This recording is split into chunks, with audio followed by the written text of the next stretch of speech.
કે એ ડી ની પત્ની છે, કે કોની પત્ની છે? ડી ની પત્ની છે, તો બંને પતિ પત્ની હશે, એક જ પેઢીના હશે, એક જ લાઈનમાં આવશે.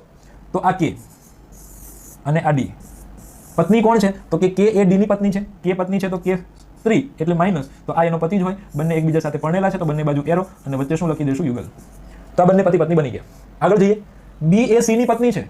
બી અને સી અહીંયા છે, આકૃતિમાં બતાવ્યા છે, અહીંયા બી નથી, અહીંયા સી નથી. તો હવે એને સાઈડમાં ઘડી મૂકી દો, કઈ વાંધો નહીં, આગળ વધો. ડી એ બી નો પુત્ર છે. આ ડી છે એ કોનો પુત્ર છે? બી નો પુત્ર છે. તો બી છે એ ડી ના મમ્મી હશે કે પપ્પા હશે, પણ બંનેની પેઢી અલગ અલગ હશે. તો આ બી ક્યાં આવશે? ઉપર આવશે. તો આ બી.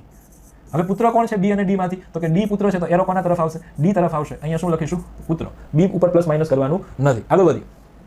એ એક કે નો દીકરો છે. એ કોનો દીકરો છે? કે નો. કોનો દીકરો છે એવું નહીં, શું લખ્યું છે? કે નો દીકરો છે.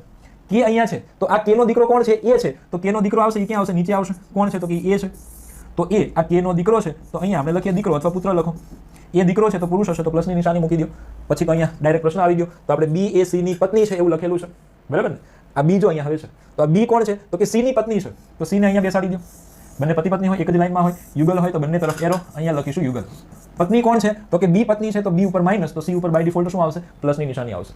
તો આટલી મસ્ત આકૃતિ બની, નીટ એન્ડ ક્લીન. પ્રશ્ન શું છે? સી નો એ સાથે સંબંધ. સી નો એ સાથે સંબંધ.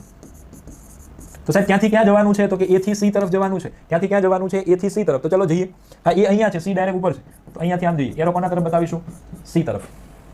તો મુસાફરીની શરૂઆત કરીએ.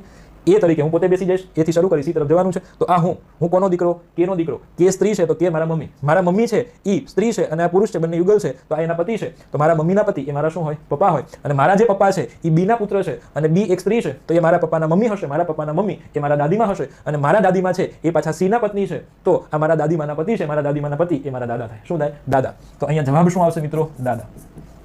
તમને એવું